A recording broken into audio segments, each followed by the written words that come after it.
dare you?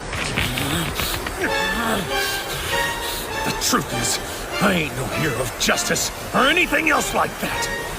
But anyone who tries to hurt my friends is gonna pay!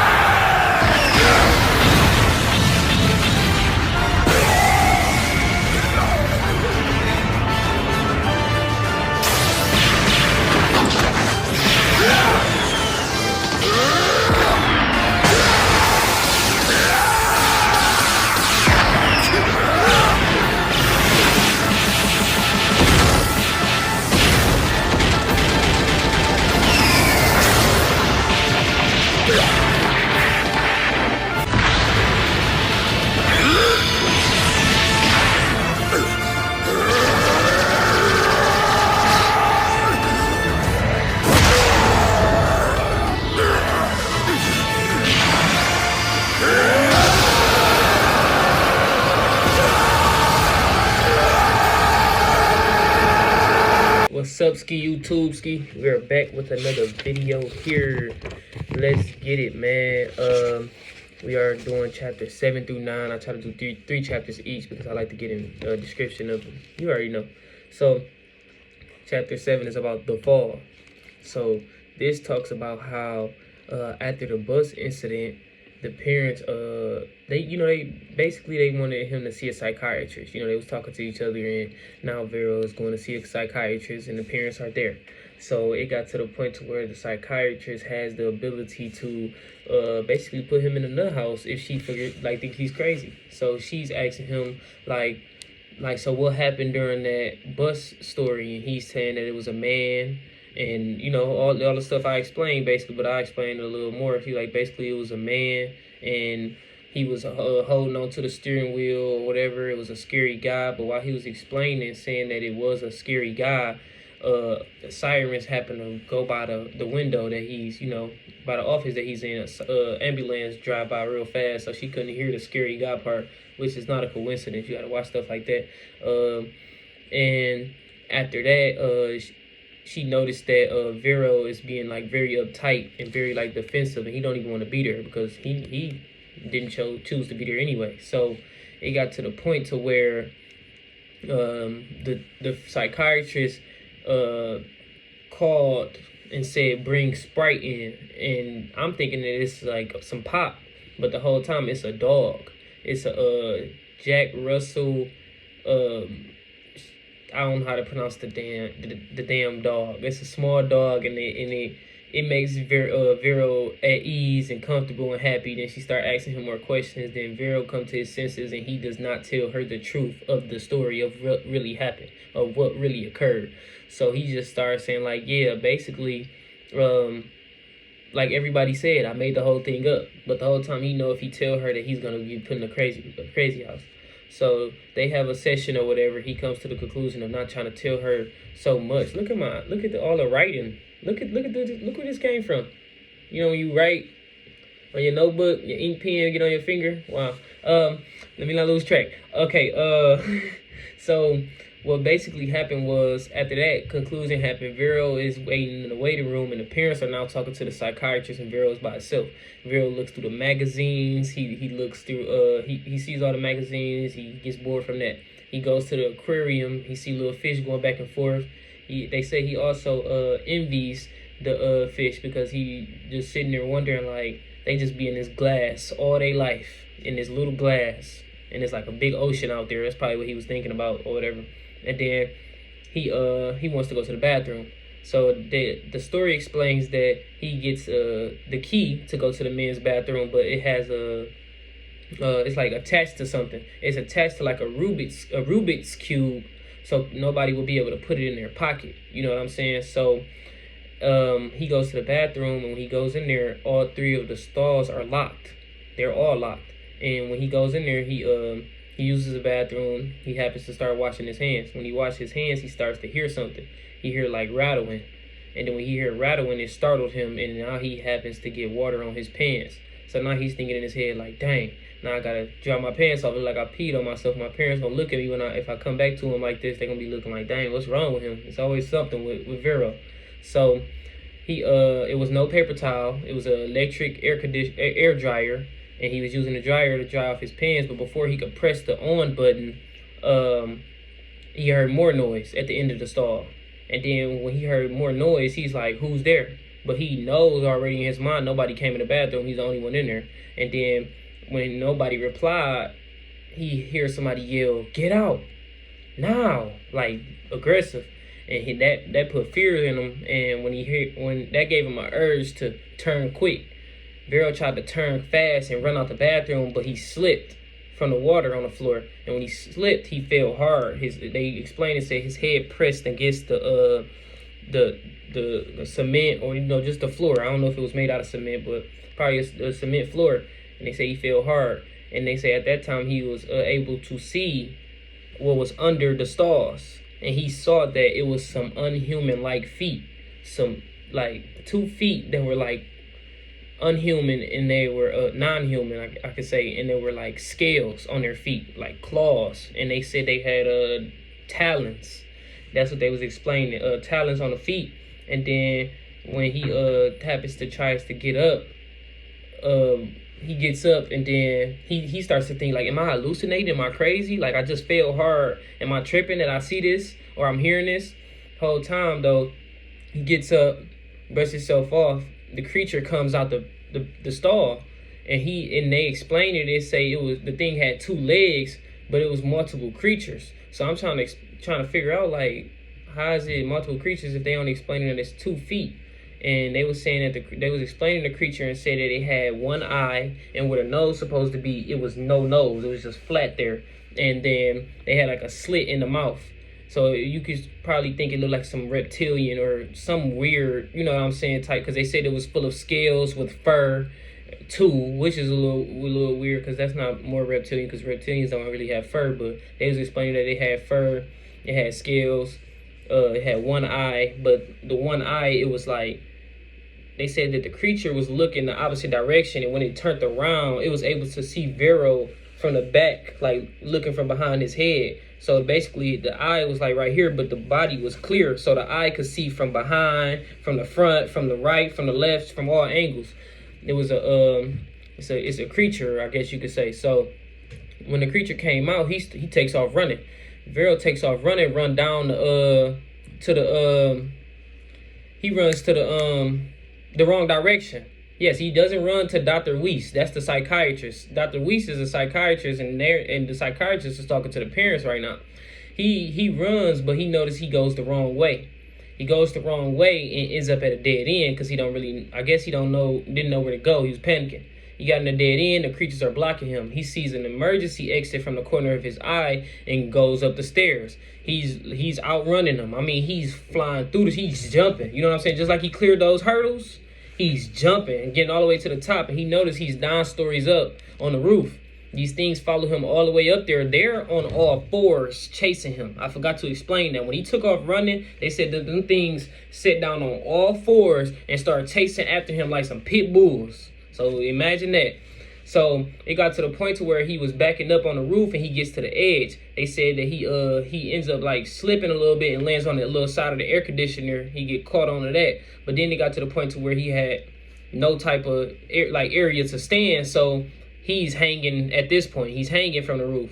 And then while he's hanging from the roof, they explain that they hear metal clashing. So it sounds like somebody coming, a guardian angel or something, is fighting these things. And they say that it sounds like swords clashing or whatever, or metal, like it's somebody trying to save him. So when the creature comes up to Vero, all he can see from his point of view, he's hanging. So he's looking up. He can't see on the whole roof. The creature come, and the creature is about to get ready to hurt Vero, and something pulled the creature back and saved, Vero. And it was a man, and he's like, "Give me your hand." And he like, when Vero was skeptical about it. He thinking like, should I trust him? So he winds up trusting him, because he's like, all right, I got no choice at this point, and I don't see the creatures or whatever. And not to get off track here, but the creatures, whenever Vero talked to the creatures while he was running from them, every time he said something to them, they were hissing and like creaking, like they never said words. But when the man had reached his hand out, Vero had reached his hand back out So, he trusted him. The man withdrew his hand. So Vero now is falling from a 9-story building. So I'm thinking he about to die. I'm like, dang. So he falls from a 9-story building. Then it just, everything went black. Then they go to the man saying, the man that withdrew him, tapping him on the shoulder, like, come on. Like, you good, get up, or whatever. So Vero, he just over here thinking, like, he's like, I was just falling from a 9-story building. He started asking the man a lot of questions. He like, am I dead? Like, and the man, he's not really trying to answer him, like, with a simple, he's not trying to answer him with a simple, he's not trying to answer it with a simple answer. Like, he's beating around the bush, basically. So he like, wait a minute, you the guy, he like, I recognize you. You the guy that caught me when I fell off the roof when I was a kid and you sprained my ankle. Why you do that? He was like, well, I had to make it realistic because I didn't want them to know who you are. Vero froze, like, who am I? And he like, come with me. And he like, wait, I can't trust you. Like, you just let me die.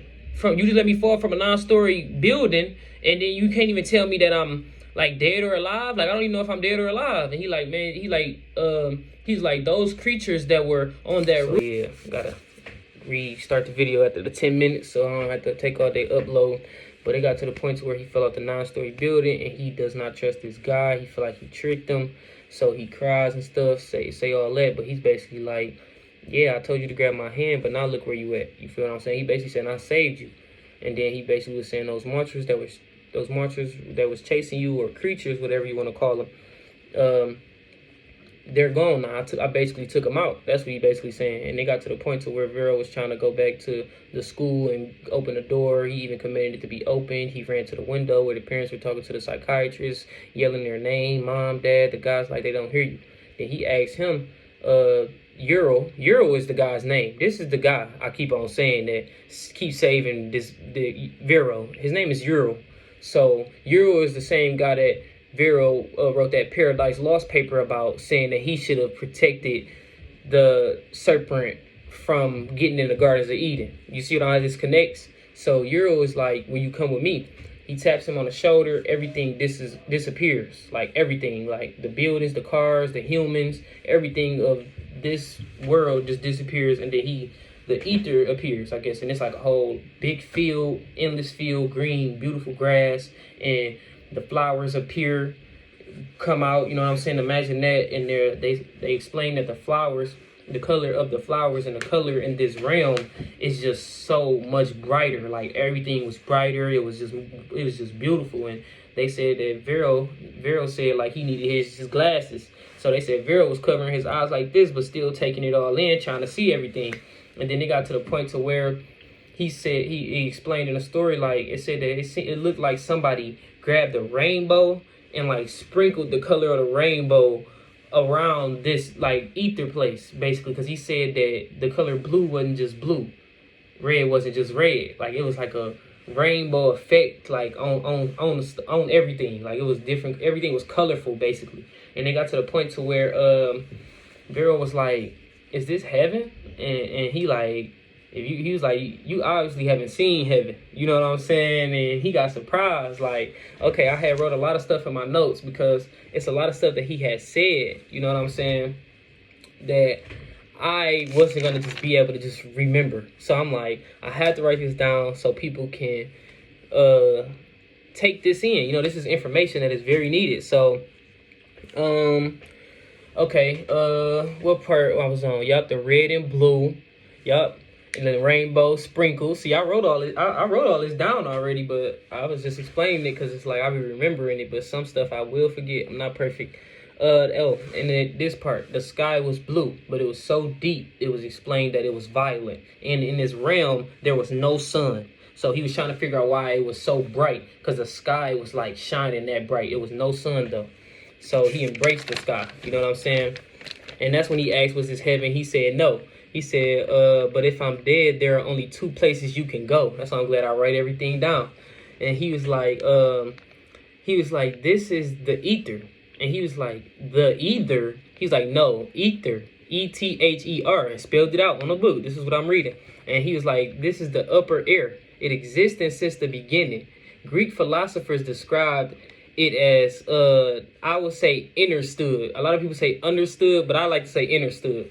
He said basically it's the essential to life, but it cannot be proven in the lab. But basically ether is all around us. It's been here since the beginning of time. So it got to the point to where Euro tells Vero to close his eyes and let the place just wash over him. So he, you know what I'm saying? So he can like just get that feeling. You know what I'm saying? So Vero closed his eyes, took deep breaths, took several deep breaths. Euro grabs a flower, places it on his head.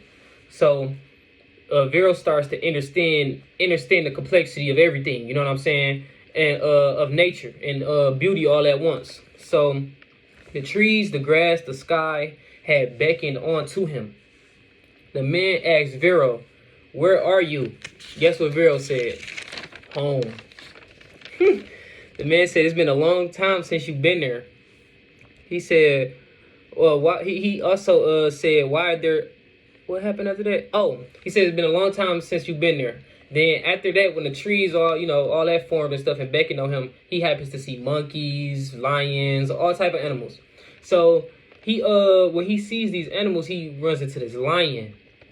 The lion, he thinks the lion is very aggressive, but the lion approaches him. He's very scared. The lion bows down to him. So Vero's like, you feel me? Like, dang. He's like, yeah, the lion here is, they're very nice here. You know what I'm saying? So he said that the lion was basically like rubbing against him like a cat, like basically showing love. And I believe this place is real if we really wanted to talk about it, but I don't want to lose track. But after he met the lion, after the lion bowed down to him, a circle appeared in the sky, and it was a glowing light circle. And then it appeared a whole bunch of angels were flying with their wings, all that appeared, all that.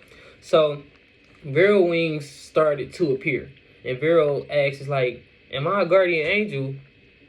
And then he like, "Yeah," but I think that's when he found out who he was, because I think me explaining before, he was saying, "Who am I?" And he was saying, "Come with me." So that's when he noticed, like, "Am I guardian angel?" Euro's like, "Yeah." So his angel wings retracted, and Vero's like, "Where my angel wings go?" And he like, "Well, they come out when you need them." He was like, "Why my shirt not ripped?" And he was like, basically explaining, like, because that's how it go. Like, they're not gonna rip. So Euro is not like any of the other angels or even Vero. So he asks Vero, like, "Who are you?" And he like, "Are you a guardian angel?" He like, "No, I'm an archangel." And then Euro actually brought up Vero's paper, the Paradise paper, when he was talking about him. And he was like, "You pinned the whole explosion from the garden on me." And then Euro was like, he was basically like, "Dang, I ain't say you was drinking on the job, but I was just saying, like, it was your fault." Which is facts, though. It's your fault, boy. You should have, you feel me? But, it got to the point to where, though, Euro was explaining his side, though. I started to understand Euro. He like, it's not easy to recognize the wicked one, the master of deception. Basically what he was saying, you know what I'm saying? And then it got to the point to where, what did I write down here? Oh, it got to the point to where him and Euro was having a conversation, and he's like, "Who were those two creatures that was chasing me?" He was like, "Those are the wicked one's minions. Those are his minions. He created them, basically." And then he was asking him, "Why me?" Like, basically, like, why was they coming after me? And he was like, "Cause you're good." You know what I'm saying? And Lucifer and his wicked ones go after everything good, everything. Like, even they want to destroy men. They want to. That's what they job. They want to destroy the men. Anything good about the men. So he asked him, like, he's like, Vero's like, "Now that I'm dead, can they come after me?" And he was like, "Yeah, he still can come after you, but you're not dead," basically. And then Euro told Vero, like, you're made of spirit, so you will forever be, like, alive. You're infinite. You're an infinite being, basically. Excuse me. And then basically he was telling him, like, he was explaining how this wasn't heaven, basically, because Vero was asking, like, is this heaven? He was telling him, obviously, this is not heaven. He was like, the ether, this is our battling ground. This is where we fight stuff off spiritually, and this is where we train, is what he was trying to tell him. So he was telling him that the spiritual realm surrounds the earth. You know what I'm saying? And the ether is also where Lucifer and the minions dwell. You see what I'm saying? So he was saying that that's where they are. So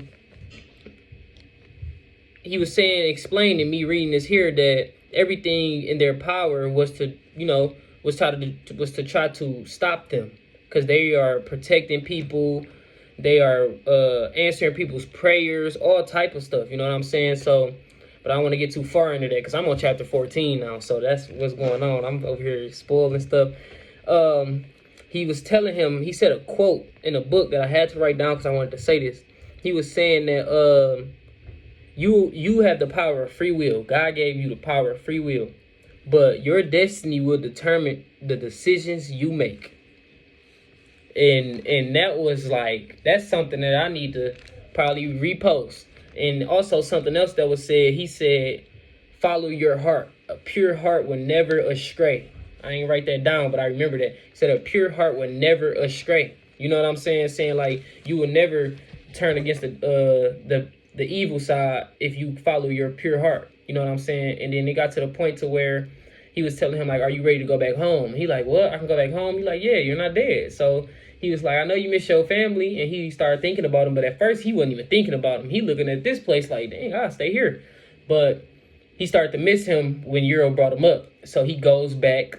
And when he goes back, before he goes back, he tells him, just think about going back, I guess, consciously. So he closes his eyes, try to think about going back. And the thoughts of him falling from the building, he's falling from the building. And then he feels licks on his cheek. It's the lion. It's the lion. So he look at the lion and say, I'll be back. I know you're going to miss me or whatever. I'll be back. So I guess that that's Vero home. So the lion already know Vero. So while he closes his eyes again, and then he ends up back in the physical realm, and he's back in the bathroom with a key, with the Rubik's cube. You feel what I'm saying? And he goes back to his parents, the psychiatrist, go back there, and it's like nothing never happened. And he ain't even, like, he was thinking like, dang, how could I explain this? But he didn't explain it. And then he saw that his dad was just, he was just happy to see him, and the mama, she just was looking at him, like giving him the eye, like, because don't forget, the mother had that hospital incident. Do not forget about that hospital incident. That's why she be looking around acting like that, because she know that Vero is more than what you think. But that's the end of all the chapters. I just explained all of chapter 7, 8, and 9. You know what I'm saying? And before I end this video, chapter 7 was called The Fall. Chapter 8 was called Home. Chapter 9 was called The Ether and Back. And then my next video, I'm going to explain 10 through 12. I'm already on 14, though. I can't keep going slow, slowing down. I like to I read and comprehend at a fast rate. So, therefore, I'm going to continue reading, and I'm going to try to drop videos at a faster rate. That's why I'm coming out with these videos back to back, because I'm not about to stop reading to try to make these videos in the detail, because I'll be so far ahead, and then now I got to explain these from back here. You know what I'm saying? So, yeah, it's a great book, man. I'm going to keep explaining it. Peace, man.